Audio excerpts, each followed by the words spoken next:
Assalamualaikum warahmatullahi wabarakatuh. Selamat pagi anak-anak. Semoga dimanapun kalian berada sehat selalu, nggih. Oke. Pembelajaran pagi ini Ibu awali yang mudah-mudah dulu, nggih. Sebelum kita belajar, sebaiknya kita berdoa dulu, nggih. Berdoa, mulai.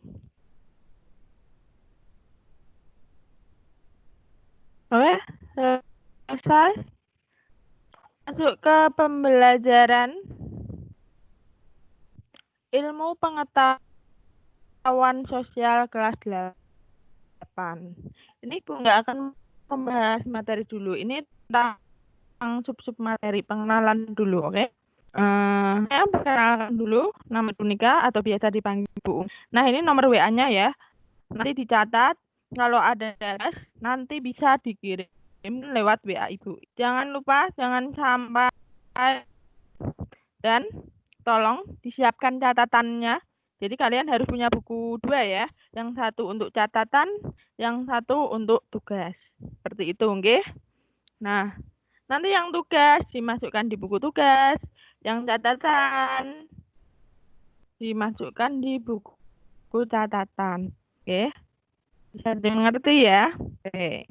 Jadi apa yang Ibu terangkan nanti tolong dicatat biar nanti kalian tidak buka-buka video. Enak di catatan. Jadi ketika ulangan kalian bisa belajar lewat catatan kalian. Seperti itu nggih.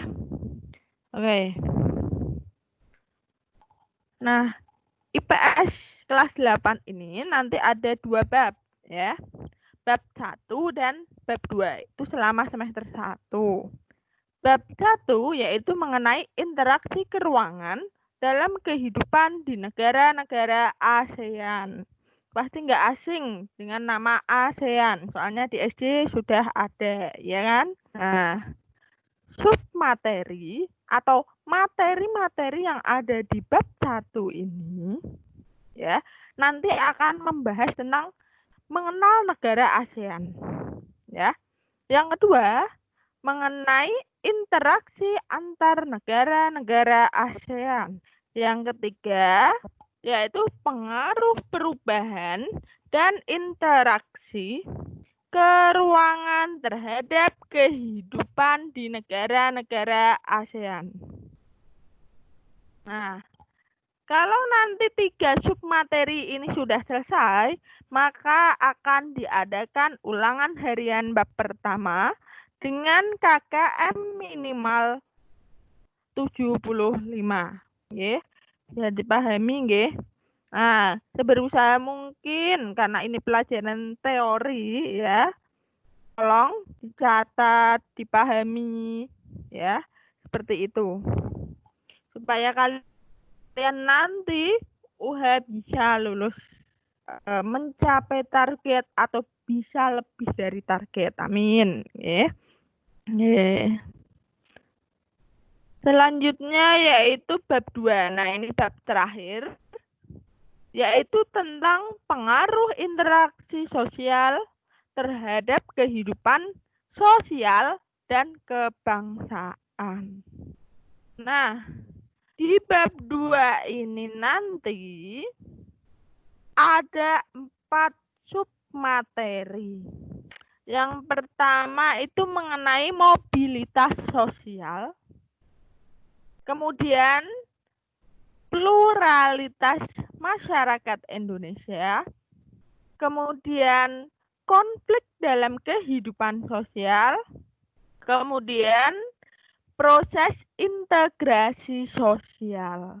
Nah, nanti apabila materi atau 4 submateri ini sudah selesai, maka akan diadakan ulangan harian bab 2. KKM-nya sama, yaitu 75. Oke, sampai di sini bisa dipahami nggih?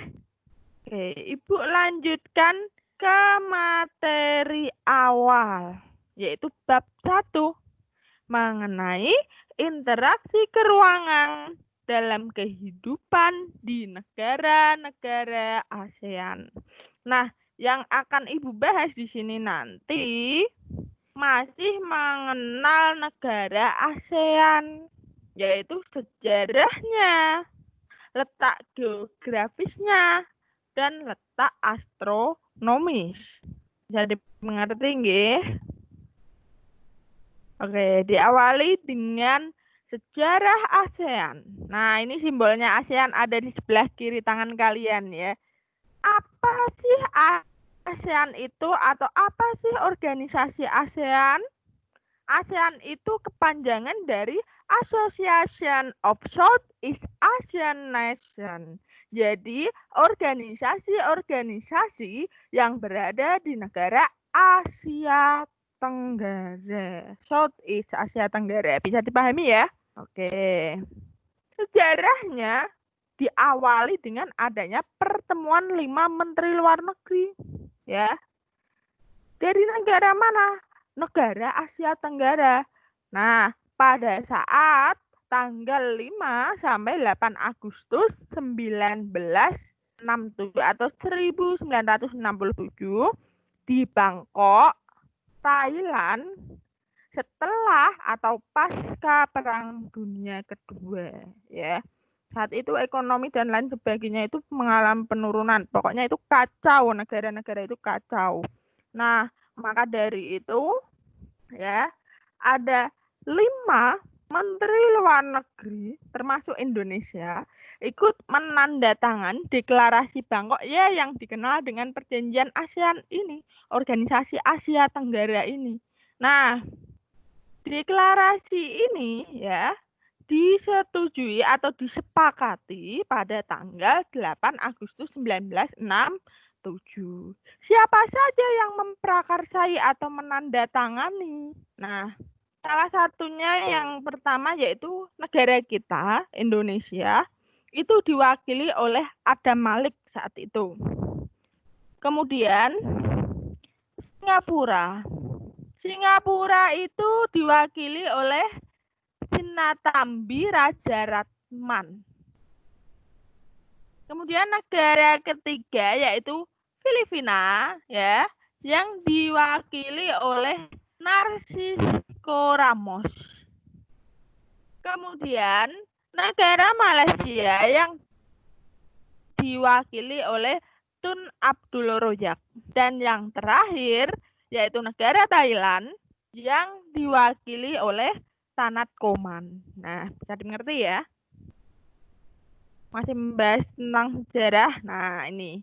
Setelah diprakarsai, setelah disetujui pada tanggal itu, nah muncul tujuan. Tujuannya apa organisasi ASEAN itu? Yaitu meningkatkan pertumbuhan ekonomi, kemajuan sosial, dan pengembangan budaya negara-negara anggotanya, serta memajukan perdamaian di tingkat regionalnya. Nah, regional itu daerah. Jadi daerah-daerah Asia Tenggara itu yang dimaksud ya. Bisa dimengerti ya? Oke. Sampai saat ini ASEAN itu memiliki 10 negara anggota. Ya. Dan setiap bulan November, setiap tahunnya di bulan November pasti ada rapat antara anggota ASEAN ya yang bergabung di negara ASEAN seperti itu. Nah, ini ya kawasan atau mapnya atau petanya kawasan Asia Tenggara. Nah, ini ada 10 negara, salah satunya itu ada Myanmar, ada Thailand, Laos, Vietnam, Kamboja, Filipina, Brunei, Indonesia sendiri, Singapura, dan Malaysia. Nah, ini ada tabel supaya kalian tahu ya.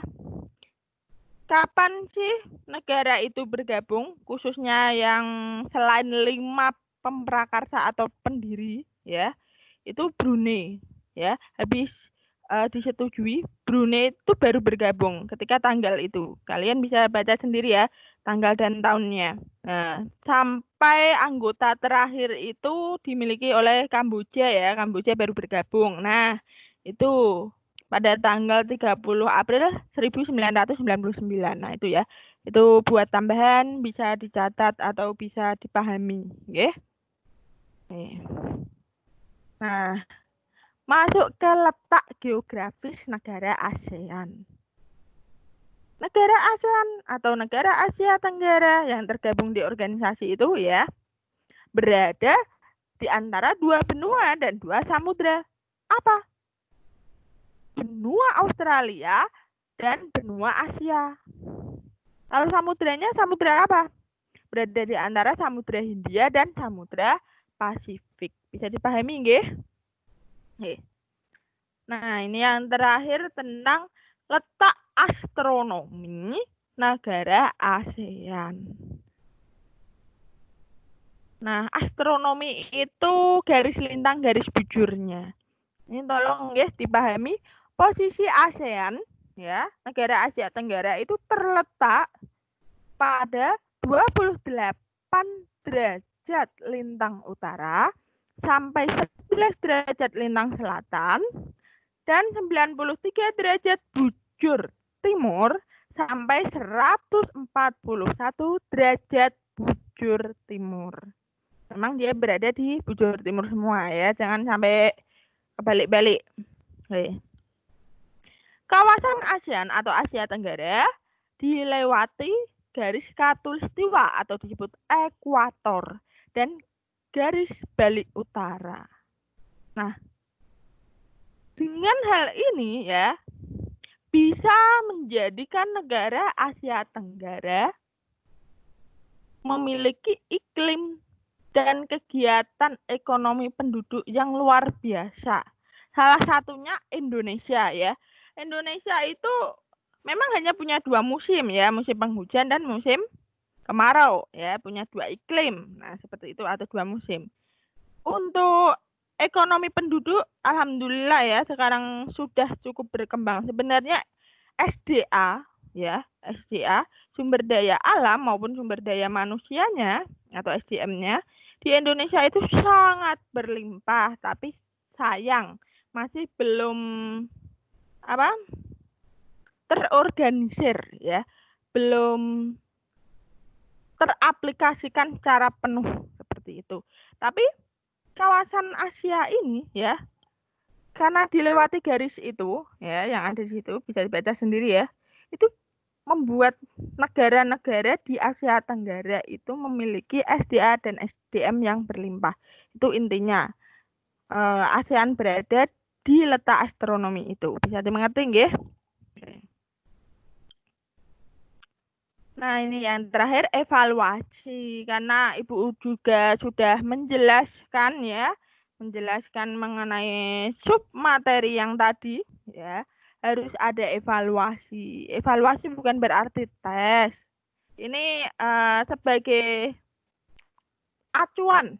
Apakah kalian sudah memahami apa yang Ibu sampaikan? Nah, seperti itu ya. Oke. Nah, untuk evaluasinya, tolong kerjakan soal-soal berikut di buku tugas IPS dan soal jangan lupa ditulis. Ya. Yang kedua, dikumpulkan dengan cara memfoto dan dikirimkan di Wapri Guru Mapel dengan format salam, nama lengkap, dan kelas. Tolong ini diperhatikan harus ada nama lengkap, kelas, serta salamnya juga. Itu paling penting. Masa langsung dikirimkan ya Ibu nggak tahu ini siapa yang ngirim. Nah, nanti malah kalau Ibu mau masukin nilai juga bingung gitu ya. Nah, untuk Wapri atau WA pribadinya tadi di awal sudah Ibu sampaikan, udah ada nomornya ya. Bisa diulang lagi. Nah, untuk evaluasinya ini nanti dikirimkan paling lambat ya atau dikumpulkan paling lambat hari Senin besok ya, pukul 12.00. Nanti yang telat ya Ibu kurang poin. Paham nggih? Pertanyaan pertama, udah kan? Nah, ini bisa kalian lihat kan? Sangat jelas ya itu. Nah, siapakah nama 5 tokoh pendiri ASEAN di bawah ini? Atau di samping itu? Nah, siapa nama 5 tokoh pendiri ASEAN itu? urutkan nama dan asalnya dari gambar paling kiri. Jadi dari gambar sebelah kiri. Misal si A ini namanya siapa, dari daerah mana atau dari negara mana. Ya, dipahami nggih? Oke. Diurutkan dari kiri baru ke kanan. Yang terakhir ini nomor 2, perhatikan peta Asia Tenggara yang kalian miliki. Kalau nggak punya peta, ya search di Google, cari di Google, ya. Nanti di print atau yang udah punya peta bisa difotokopi, ya. Ditempelkan di bawah soal. Nah, soal kan ditulis dulu, habis itu gambar peta atau gambar yang kalian cari di Google ditempel di bawah, nggak usah besar-besaran, secukupnya, yang penting bisa dibaca ya. Serta tuliskan batas-batas wilayah ASEAN, ya, baik batas benua maupun batas samudra. Kalau nggak ada benuanya, hanya ada samudra, ya ditulis samudra aja. Kalau hanya ada benuanya, nggak ada samudra, ya ditulis batas benuanya. Kalau ada dua-duanya, ya harus ditulis dua-duanya. Paham ya? Oke. Batas utaranya ASEAN itu apa saja? Batas timur, selatan, dan barat ASEAN itu apa saja, ditulis. Oke, selamat mengerjakan dan berjumpa di minggu selanjutnya. Sekian ya presentasi dari Ibu. Mungkin kalau ada kata-kata Ibu yang salah, mohon dimaafkan ya. Oke, sampai di sini sekian. Wassalamualaikum warahmatullahi wabarakatuh.